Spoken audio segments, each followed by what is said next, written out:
How's it going, everyone? I'm your local neighborhood doctor, and I'm here to tell you why your PTSD is probably self-diagnosed. First reason being the way I see it at the moment is in the 21st century that there's a lot of self-diagnosis of mental health, and obviously we understand you have a PhD in mental health prognosis, and we understand that you are so smart and don't use Google. We understand that you've been through the years of education that it requires, paid the money for the licenses, and you've done all the things that you're meant to go through before you actually come to those decisions. I obviously know you've done all that. Let me just come at it from a different angle of, I think in today's society it's a little bit of a trend to go up to someone and be like, yeah, I relate to you over here, and I relate to this guy. I've definitely had the same type of experience in life. It's a nice way of putting it. You're a nasty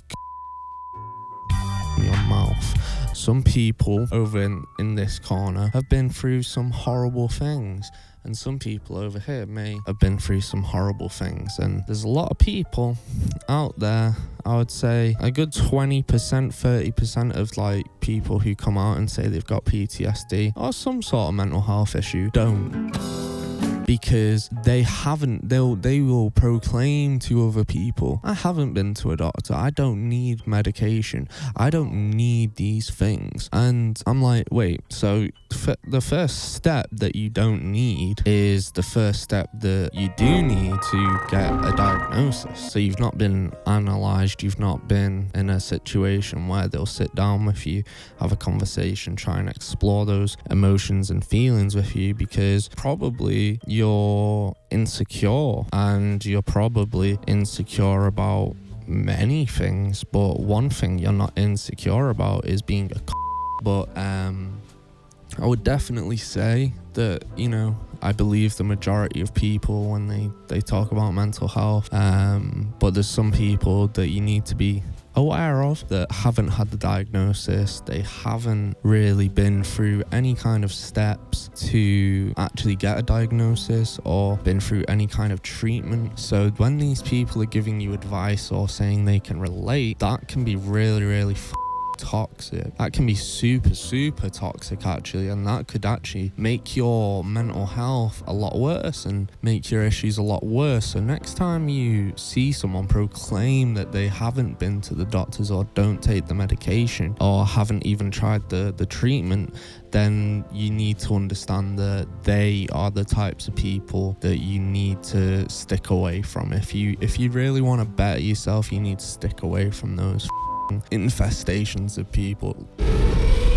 But yeah, I would definitely say, you know, be wary of who you let know this information. I'd definitely say if you are out there and you've ever self-diagnosed something, you know, throw all that out the window along with yourself. I would definitely recommend, you know, if you are in a process of thinking you have some sort of an issue, go to the doctors, go get the actual proper provided treatment, provided diagnosis, go along with the recommended route. You could self-diagnose the complete wrong thing, and you know, that's a really bad place to be in because you don't know where you're at. It's like this little bread trail of lies that you're telling yourself, and you could be putting yourself down, you know, the rabbit hole of illnesses. And you know, if you believe you have a certain thing for long enough, I'm sure that you will manifest that shit yourself. I'm pretty sure that's all down to you. That is all down to you, whether you go through the recommended route of diagnosis and actually get the right diagnosis and maybe go for a re-diagnosis once you've got the diagnosis. That's a whole lot of diagnosis which you haven't done. You've gone on the internet and gone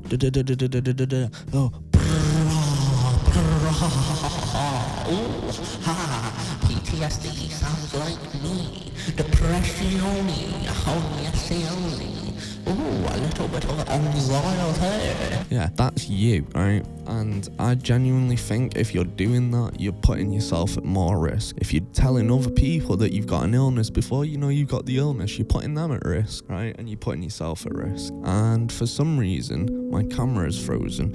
So let me unfreeze that for a second, because that is a beautiful standstill of my face. And I don't know why it's doing that. If someone is a technical wizard and can tell me why my camera sometimes freezes with an Elgato cam link, that'd be fucking super.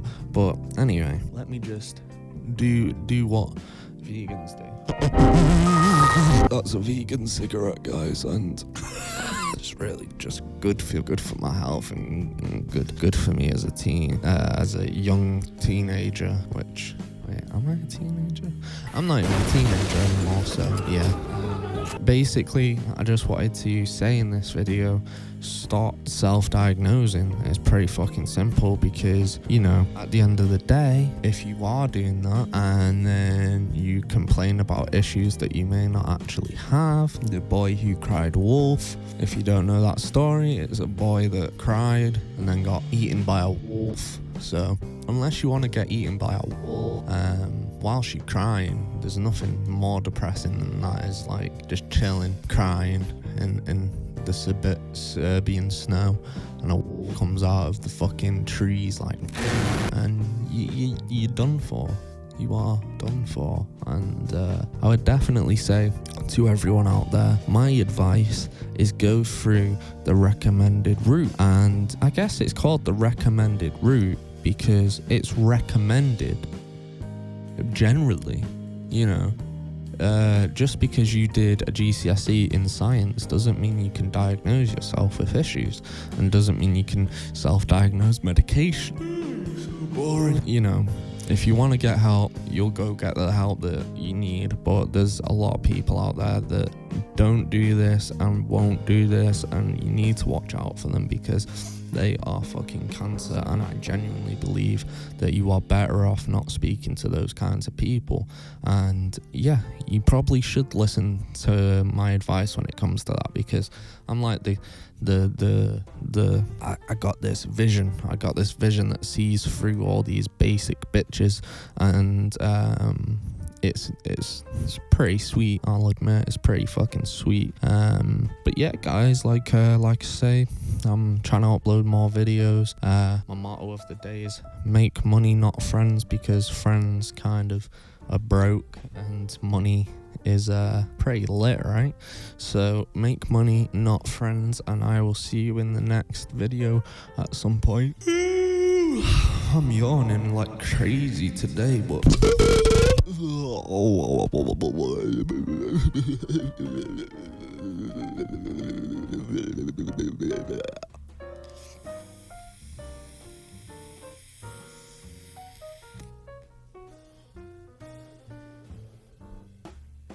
God, I love Jewel. I fucking love Jules. Oh, I'm still recording. Nice.